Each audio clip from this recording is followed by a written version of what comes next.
नमस्कार, आपका स्वागत है बियॉन्ड द हेडलाइंस में, जहां हम बात करते हैं सुर्खियों से हटकर और खबर की तह तक जाकर। तो सबसे पहले आज हेडलाइंस क्या रही उस पर बात करते हैं। अमित शाह ने कहा, जब तक कश्मीर से आतंकवाद पूरी तरह से नहीं हट जाता तब तक बाकी चीजें रिक्लेम नहीं होगी। आखिर क्या है वो सारे पॉइंट्स, उस पर बात करेंगे।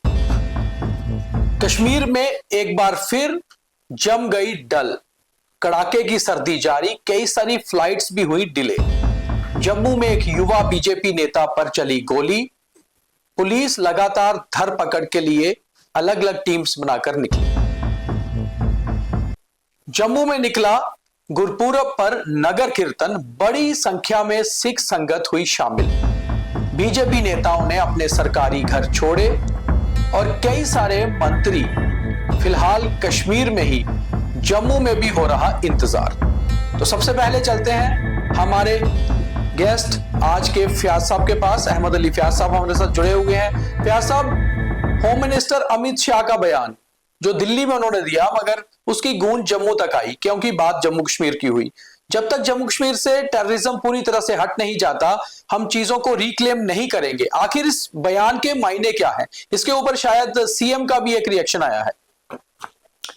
जो होम मिनिस्टर अमित शाह का बयान है, ये कल आया था जब एक बुक लॉन्च के मौके पे उन्होंने ये बताया था कि कश्मीर में टेररिज्म खत्म होने के बाद बाकी चीजें वो रिक्लेम करेंगे। उन्होंने डायरेक्टली ये नहीं बताया, लेकिन बहुत सारे लोगों ने इसका ये तासुर ले लिया कि ये उस इलाके की बात कर रहे हैं जो पाकिस्तान के जेर कब्जा है। डायरेक्टली उन्होंने उस पर बात नहीं की, लेकिन एक इम्प्रेशन यही है कि ये बात कर रहे थे उस इलाके की जो पाकिस्तान के जेर कब्जा है और जिसके ऊपर 1994 का पार्लियामेंट्री रेजोल्यूशन है, यहाँ पे जो सर्वसम्मति के साथ पास हुआ था इंडियन पार्लियामेंट में, जिसके तहत ये बताया गया था कि वो इलाका वापस करना है। और बीजेपी के इस बारे में मौक़िफ़ यही है कि एक न एक दिन ये इलाका वापस करना है। जम्मू कश्मीर के बारे में जैसे कि सभी लोगों को मालूम है, इनका ये कंटेंशन है, इनका ये कहना है कि ये इंडिया का हिस्सा है, जो वो इलाका भी जो उनके पास है, और एक दिन ये सारा जमा होकर के हमारे पास रहेगा।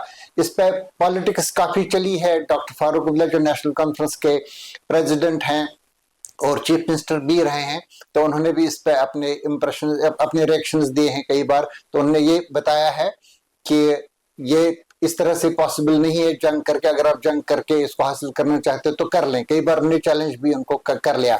तो बीजेपी और नेशनल कॉन्फ्रेंस के इस बारे में वही इख्तिलाफ रहे, लेकिन ये कोई नहीं कह रहा है कि इस इलाके को छोड़ो। अभी जो अमित शाह जी ने ये कहा है कल के ये टेररिज्म खत्म होने के बाद, तो इन्होंने अपने लोगों को, अपनी कॉन्स्टिट्यूंसी जो उनकी है, उनको ये बताया है कि हम अभी टेररिज्म खत्म करने के दर पे हैं, कश्मीर में ये खत्म करना चाहते। इनके कहने का मतलब यह भी है कि अभी कश्मीर में टेररिज्म खत्म नहीं हुआ है। चीफ मिनिस्टर ने, उमर अब्दुल्ला ने भी जो अपनी रिएक्शन दे दी, उसने भी यही बताया है अभी टेररिज्म यहाँ पे खत्म नहीं हुआ है। और ये बात तय भी है, वो कहें या ना कहें, वहां पे अभी इसको डिक्लेयर करना मिलिटेंसी फ्री जम्मू कश्मीर, ये बात अभी मुश्किल है। बहरहाल ये बीजेपी की एक जो पार्टी का एक मौक़िफ़ है कि इस इलाके को वापस कर रहे हैं, ये सारी चीजें वापस कर, उसी सिलसिले की एक कड़ी है। जहां कश्मीर में सियासत गर्म हो रही है, वहीं पर मौसम जबरदस्त ठंड का है। और कश्मीर में अमूमन जनवरी में जब ज्यादा बर्फबारी होती है तो विश्व प्रसिद्ध झील डल जम जाती है, मगर इस बार जल्दी बर्फबारी हुई, सर्दी भी ज्यादा बढ़ी और डल तकरीबन जम चुकी है और फ्लाइट्स भी कश्मीर में अब डिले होने लगी हैं, जिससे लगता है कि शीतलहर का अच्छा खासा प्रकोप देखने को मिल रहा है। तो फयाज साहब, आज डल भी जमी हुई नजर आई, जो तस्वीरें हमारे पास आई, और सुना है काफी सारी फ्लाइट्स भी कश्मीर से डिले हुई। ये बात है कि दिसंबर जनवरी में, कभी कभी फरवरी में भी विजिबिलिटी बहुत कम रहती है, इससे फ्लाइट्स डिले हो जाती हैं, कभी कभी कैंसिल हो जाती हैं। परसों भी जब बर्फ अगर हो रही थी तो कैंसिल हुई थी फ्लाइट्स वहाँ पे। आज की हमारे पास ये इन्फॉर्मेशन है कि 10-15 फ्लाइट्स जो सुबह 11:15 बजे तक चलनी थी वो कैंसिल हो गई, लेकिन 11:50 के बाद सारी की सारी फ्लाइट्स ऑपरेट हो रही हैं। आज की डेट में 34 फ्लाइट्स ऑपरेट होनी है दिल्ली से और बाकी जगहों से जो श्रीनगर आएंगी, और श्रीनगर से भी 34 फ्लाइट्स ऑपरेट हो रही हैं जो बाहर जाएंगी। तो ये सिलसिला वहां पे जारी है। विजिबिलिटी भी इम्प्रूव हो गई है 12 बजे के बाद। तो जहां तक डल के मुंजमद होने का ताल्लुक है, तो वाटर बॉडीज जम जाती हैं। जब बहुत शिद्दत की सर्दी कश्मीर में पड़ती है तो उस वक्त कई वाटर बॉडीज वहां पे जम जाती हैं। फ्रेश वाटर लेक, ये जो है वाटर बॉडीज पे, ये जो लेक्स हैं जिसमें डल झील भी शामिल है, ये कई बार जम चुके हैं। 1964 में जब प्राइम मिनिस्टर थे बख्शी गुलाम मोहम्मद, तो उनके बारे में मशहूर है कि उन्होंने अपनी जीप भी चलाई थी डल के ऊपर। 1980s में मेरे ख्याल से 84 या 85 में भी डल झील जम चुकी थी, जिसपे लोग चलते थे। मेरे ख्याल से तकरीबन 4 चिनारी तक पैदल वो लोग जाते थे, उसके आगे भी उस वक्त, लेकिन काफी एक मोटी तह जम गई थी, तो मतलब उसके टूटने का खतरा नहीं था। अभी कुछ रिपोर्ट्स हैं कि कई वाटर बॉडीज इंक्लूडिंग डल के कुछ से जम चुके हैं, लेकिन अभी उस तरह की सूरत हाल नहीं है जो 60s और 80s में हुई थी। अभी उस तरह की सूरत हाल वहां पे नहीं है। तो डल झील जम चुकी है, मगर अभी सिचुएशन वैसी नहीं है। मगर आने वाले दिनों में मौसम विभाग का कहना है कि सर्दी बढ़ेगी। तो अब कश्मीर से जम्मू की ओर आते हैं और हमारे दूसरे गेस्ट हमारे साथ जुड़ेंगे, पवन शर्मा। और खबर जो जम्मू से आज आई है, युवा बीजेपी नेता कनव शर्मा, एक एडवोकेट भी है और एक senior BJP leader Chandramohan Sharma के बेटे हैं, उन पर गोली चली है। ये सारा हादसा हुआ न्यू प्लॉट इलाके में। पार्किंग को लेकर आपसी बहस के बाद रविंदर सिंह नामक एक सरकारी मुलाजिम ने उन पर गोली चला दी। हालांकि जो जानकारी आई है, लाइसेंस्ड वेपन से गोली चली है और पुरानी रंजिश नहीं थी। अचानक बहस के बाद ये सारा मामला झगड़े के बाद इतना ज्यादा बढ़ गया कि गोली चल गई।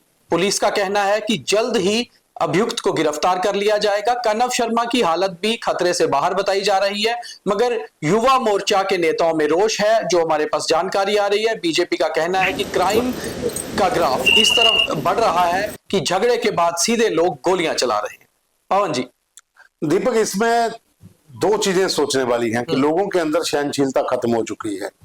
रोड रेस के मामले भी आपने देखे होंगे, कई बार ऐसा होता है। पार्किंग को लेकर तो विवाद होते रहते हैं, थोड़ी सी भी झड़प होती है तो लोग इतना गुस्से में आ जाते हैं, एक दूसरे को मारने पर उतारू हो जाते हैं। वहां पर भी जो इलाका है जहां पर जो घटना हुई थी, वहां एक स्कूटी और कार पार्किंग को लेकर विवाद शुरू हुआ था। और जो वहां पर पीडीडी के जो जेई हैं, रविंदर जिनका नाम बताया जा रहा है, उनके साथ कनम की बहस हुई और उसके बाद बहसबाजी इतनी ज्यादा हो गई कि उसने अपना जो लाइसेंसी रिवॉल्वर था उसके साथ उसने फायर कर दिया।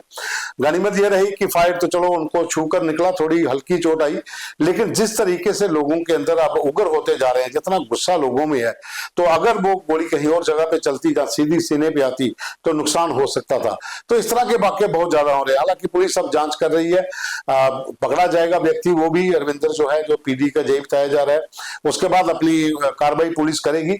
लेकिन बात ये नहीं है कि उसके ऊपर हमला हुआ या गोली चली, बात यह है कि अब लोगों के अंदर वो चीज खत्म होती जा रही है, सहनशीलता बिल्कुल नहीं है। कई बार रोड के ऊपर गाड़ी लगी होती है, दूसरा व्यक्ति पीछे से इतने हॉर्न मारता है कि उसको उतरकर पीछे जाना पड़ता है कि भाई साहब कौन से इलाके से आप जा सकते हो, आगे जाम लगा हुआ है। तो लोग एक दूसरे के ऊपर ना, इस तरह से बहुत से मामले ऐसे आ रहे हैं। कोई भी बर्दाश्त की मात्रा जो है लोगों में खत्म होती जा रही है। इसके ऊपर काम करना बहुत जरूरी है कि जो लोगों के अंदर पेशेंस थी वो क्यों खत्म हो रही है, इस तरह का गुस्सा इतनी जल्दी क्यों आ रहा है। हालांकि ये घटना हुई है, ये निंदनीय है कि इस तरह का पिस्टल आप निकाल लोगे, लेकिन मूल वजह वही है कि आप बर्दाश्त की सीमा किसी के पास नहीं रही है। तो कम से कम अपनी मेंटल फिटनेस पे ध्यान देने की जरूरत है और उसके लिए जरूरत है अध्यात्म की। एक आज आध्यात्मिक बड़ा कार्यक्रम भी जम्मू में हुआ, गुरपूरब से पहले नगर कीर्तन का, जिसमें बड़ी संख्या में सिख संगत ने शामिल होकर कहीं ना कहीं गुरु के आगे अपना शीश नवाजा और जम्मू में आज पूरी तरह से एक भक्तिमय माहौल बना। बिल्कुल, देखिए ये हर साल होता है। नगर कीर्तन जब शुरू होता है चांदनगर गुरुद्वारा साहिब से, और उसके बाद तमाम इलाकों को कवर करते हुए नानक नगर में संपन्न होता है। जरूरी नहीं कि इसमें सिख समुदाय के लोग होते हैं, तमाम सभी लोग जो हैं इसमें बढ़ चढ़ कर भाग लेते हैं। रास्ते में स्टॉल लगे होते हैं, हर जो नगर कीर्तन में शामिल है उसके लिए खाने पीने की व्यवस्था होती है। सुरक्षा के प्रबंध पुलिस की ओर से कड़े किए गए होते हैं।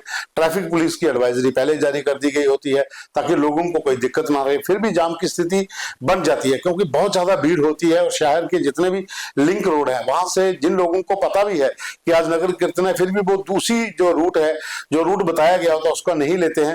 हालांकि कुछ लोगों की मजबूरी भी होती है कि उस रूट से वो उस जगह पर नहीं पहुंच पाते हैं, तो जाम की स्थिति भी बन जाती है। लेकिन एक अच्छा कार्यक्रम था, बहुत अच्छा लगता है इस तरह के जो कार्यक्रम होते हैं। स्कूली बच्चे उसमें शामिल होते हैं, तमाम समुदाय के लोग जो है वो अपना जो कल्चर है वो भी वहां पर पेश करते हैं। भंगड़ा भी होता है, जो गटका टीम है वो अपना गटका भी करती है, और 5 प्यारे छोटे बच्चे जो बन के के निकलते हैं, सिंह साहिबान का रूप धारण करके, जब वो कृपान, जब वो केश, जब पगड़ी बांधी होती है, वो बहुत मासूम लगते हैं और अच्छे लगते हैं कि अपनी जो संस्कृति है उसे लेकर भी जो आज के दिन होते हैं, जैसे नगर कीर्तन है, उसके बाद जब प्रकाश पर्व मनाया जाएगा तो बहुत अच्छे कार्यक्रम होते हैं और इसमें सभी लोग मिलजुल कर भाग लेते हैं और ये अच्छा भी लगता है। नए साल के बाद मुख्यमंत्री उमर अब्दुल्ला ने कश्मीर में एक प्रेस कॉन्फ्रेंस की। उनके साथ उनके काबीना के 5 मंत्री भी शामिल थे, मगर उसके बाद अभी जो है जम्मू में भी इंतजार हो रहा है कि कम से कम यहां भी मंत्री पहुंचे, क्योंकि यहां भी समस्या सर्दी के कारण बिजली की और पानी की बहुत बढ़ने लगी है और लोगों को उम्मीद है कि शायद जिस तरह से सभी मंत्री कश्मीर में जो है जनता से मिलकर समस्याएं समाधान कर रहे थे, जम्मू भी पहुंचे।